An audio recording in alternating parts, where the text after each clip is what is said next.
Hello, everybody. C. Ray Brower here with Your Perfect Home. We're on our video podcast with Michelle Johnson from the Hero Loan Team, and we are going to come back and discuss what it takes to buy a home today. Coming back soon.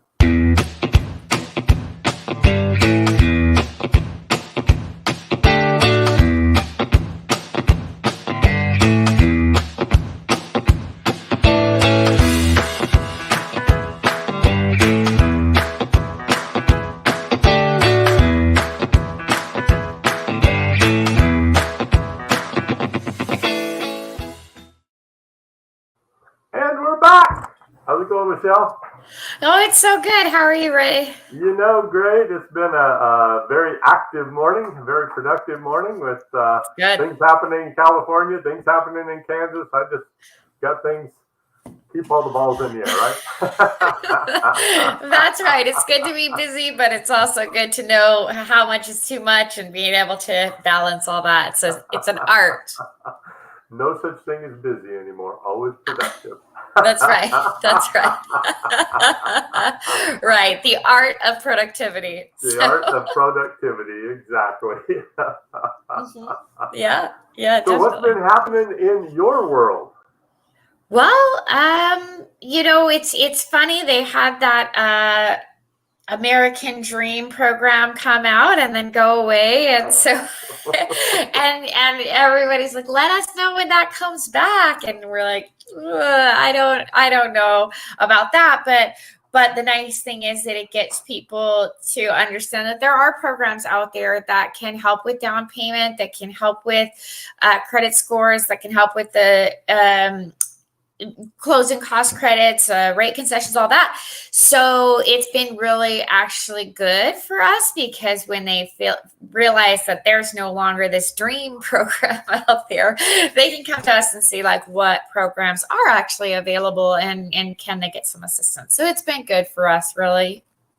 Yeah, the dream program definitely shows that really and truly we're not on the downhill slide in the housing market that the news and the media seem to be throwing at us, and the fact that a recession does not mean that house prices are going to drop like they did in that last one, the bubble burst, the one right there in the rearview mirror that everybody keeps looking at, and everybody's got to realize that the last now 7 recessions, just counting this one, there's only been 2 that the prices dropped. Actually, prices increased during the recessions. 2 that have dropped, and yes, that one right there, that one was scary. That was really scary. Right. It really was. A lot of people suffered in that, but people have to realize that it really wasn't because house prices were too high.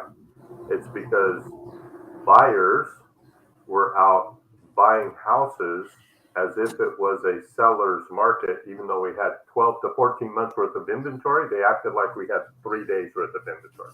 And they were paying too much, and they were getting loans that made absolutely no sense. Well, it actually has a lot to do with the lending side of things too. I mean, we have to take responsibility for that, and we've corrected those issues, whereas people were able to say, well, I make $100,000 a year, when they really didn't make that, because nobody was really checking.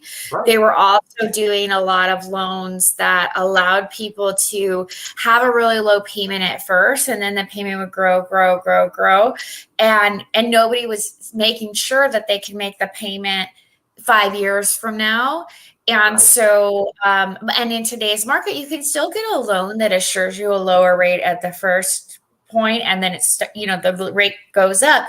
But if you do that, you have to qualify for the payment that's at the very maximum side of that. So realistically, you can't get yourself in that situation. And there's actually a slight recession in between 2008 and now, if we do go into recession, which was 2020, which a lot of people don't think about. And 2020 housing market grew 6.5%. So crazy. Yeah, so it's like it Everybody doesn't. bidding over, everybody putting in 47 right. offers on every house. That's It went on the right. market, and in 37 minutes, you had 5 offers, and you're trying to sort through them. And get my offer, get my offer. Right. Get my And offer, the take my yeah, offer. and the reality is that that really wasn't a good place for buyers to be, although it sounds great. Like, oh, we have this, market that's really crazy right now. But for buyers, it was very difficult, even with the lower interest rates. So the reality is what's happening right now is a balance. They're trying to balance everything. And yeah, and that the recession, like you said, is completely separate from the housing market. Really Unless is. in 2008, when it was sort of caused by the housing market and it was caused by predatory lending practices, it was caused by not having checks and balances in place. We've seen that, we've corrected those, and that won't happen in that way again. No, until something stupid happens again. I don't know. But you never know. Something we haven't seen, but it won't be that. As I always say, let's do let's do it. No, you're right. Let's do it the dumbest way we possibly can. That's right. That's right. Let's not think about anything. Let's work as hard as we can and not get the results that we want. No, but yeah. So yeah, it's really good to keep that in mind. And when people are saying, if you're one of those people out there who is waiting for prices to drop, waiting for a lower interest rate, waiting until you have more down payment, like these things are not a good idea. Right. Don't wait. If you can buy today, buy today. It's always a good idea. Always a good idea. And that kind of leads into the 13 steps that somebody can take to become a homeowner, because I know a lot of people are very concerned, don't know what all the steps are, or the lingo is foreign to them, and I've been a renter, I don't want to take that responsibility, all those different things. So I actually have a little video series that's on my website, and it is the 13 steps to buying a home. And the first one is find your realtor. Find your realtor, because your realtor is going to be your best friend. And there's 1,000 of us out there, there's no doubt. You have to find that person that is speaks to you, that you both speak the same language, that you both can understand where the process is, so that you can communicate, because that's the biggest thing, as you know, in any transaction, right? Communication. That's right. That's right. Communication between the realtor and the client is so important. Understanding them understanding what you want, and you understanding and trusting that they know how to get you there. So if you don't connect with or click with your realtor, you can't get a hold of them, or they're not interested in answering your questions, then another realtor is really the way to go, and making sure that you, like you said, you have that relationship, and they can help you in the next 12 steps. Once you have your realtor, then, because it's overwhelming. What do I need to do to buy a house? Am I even qualified? Will I ever be? Our house is too expensive for me. All of these types of things can be answered by your realtor, and they can walk you through the process. What's your next step? Once that's complete, what's your next step? So finding a really qualified realtor that knows those things is a really good idea. Knows those things, and the communication isn't just between the client and the realtor. It has to be everybody, the lender, the title company, the relationships with the inspectors that the realtor has gone ahead and built prior to meeting you as the client, Right. so that you know that there's trusted people behind him. If you trust him, then he's doing business with people of like kind and quality. Then everybody can communicate openly, and it makes the process so much easier, right? Absolutely. When you are putting in an offer, for example, and there are other offers that are competing with yours, a lot of times the selling realtor will go with the client who has a realtor who's able to communicate openly, where they can contact the lender and talk about any concerns that they have. These things are going to stand out in your offer more than anything is how experienced is that realtor. And if you don't get an offer, can that realtor explain to you, why didn't they accept your offer? What do we need to do differently in the future as we continue to look? It can make the difference between getting a house that you really want and losing out on it and not understanding why. Yeah, you need to definitely understand why. The steps Right. to why, And that brings us to understanding the buyer's advantage. The buyer really has an advantage, especially if they're working with somebody. Well, their advantage is that they are getting out of paying somebody else, right? They're going to now be able to have their money go into their pocket and increase their net worth and help them to achieve the other things in life that they need. I was really shocked at the difference in the actual net worth of a renter compared to a homeowner. Absolutely. Absolutely. And I think that's really important to understand exactly what is my advantage specifically, because maybe I am living in a house with 2 bedrooms at the time, but I can only afford to purchase an apartment with 2 bedrooms. And that may feel like a disadvantage as a buyer versus an advantage. And so really understanding that, well, actually though, with this apartment, I'm building equity, I'm building a future. Maybe I have kids and I want eventually to be able to, pass something on to them, or maybe even refinance my home to pay for college. I don't know, but I have all of that. It's basically a built-in savings account. So sometimes readjusting how I view it. Well, I can't get my house in Monterey with 4 bedrooms, I can't afford that. That's right. And I don't want to buy until I can have that, and readjusting that mind process, saying, if I don't buy, I'll never have that. So what I need to do is buy what I can buy, which maybe is a condo, not so close to the ocean, until I can upgrade and upgrade and upgrade until I have my dream house. Exactly. And that's without taking into account the equity you build making your payment. Normal appreciation. Now, the past few years, we've seen abnormal appreciation, in a good way, double digit. That's right. That's right. But normal appreciation, 3 to 5% a year, that is automatically in your pocket, not in your landlord's pocket, right? That's right. That's right. In addition to the payments that you make every month, which adds to that. Right. Yeah. Compound interest. That's right. Wasn't it Benjamin Franklin? I know there was somebody that said, I think it was Ben Franklin, but I'm not positive.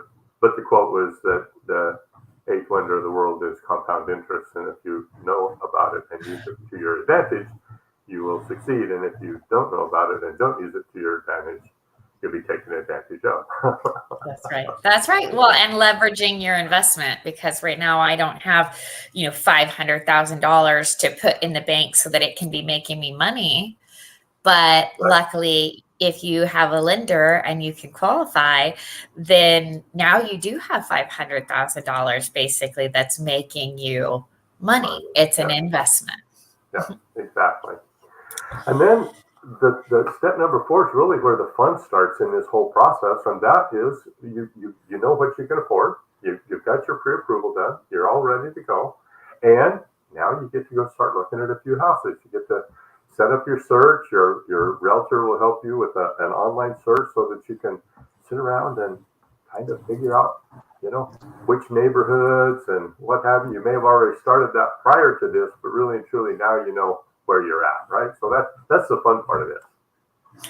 No, I think we skipped 3. So you said 1 was the finding a realtor. 2 is the buyer's advantages. 3, then getting pre-approved.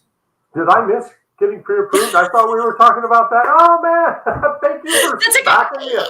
Back up the truck.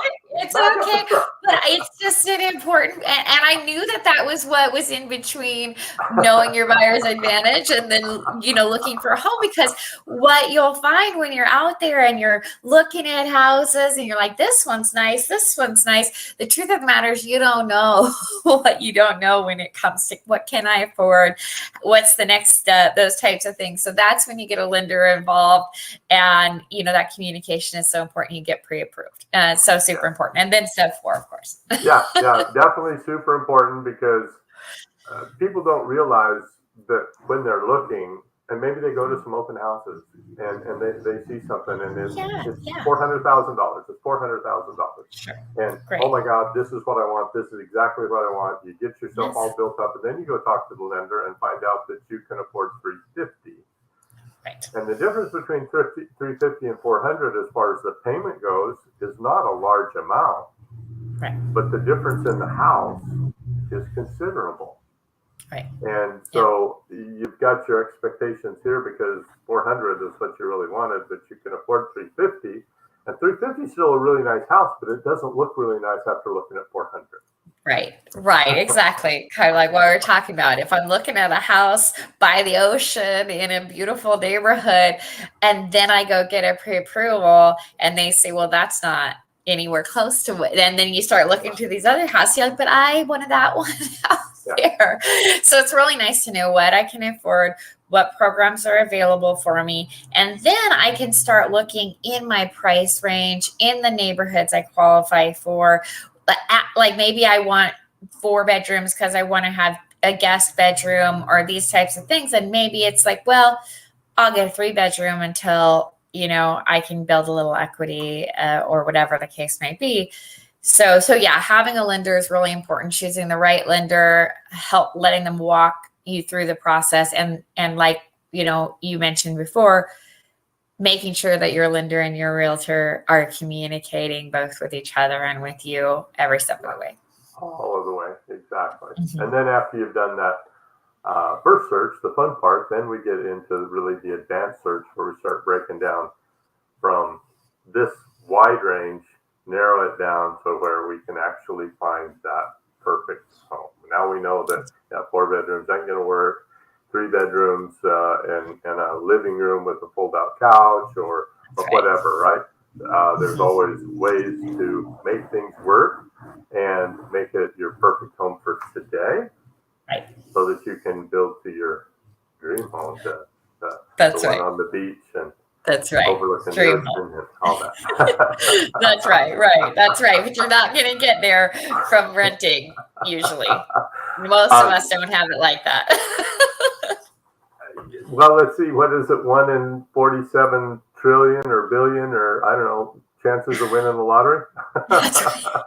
That's really kind of the way it is. Yeah, not too many go straight to their dream home from being a renter. So yeah, exactly. But if you watch the Home and Garden channel, millionaire homeowner, I don't know. My wife watches it. Some guy all tattooed up, running around, getting people into their dream home, millionaire dream home. I think that's what it is. Because it's a lottery. They're all lottery winners, right? Oh, I was going to say that is a dream. I'm not sure he's doing lottery. Okay, that makes sense. Uh-oh.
All right. You're back?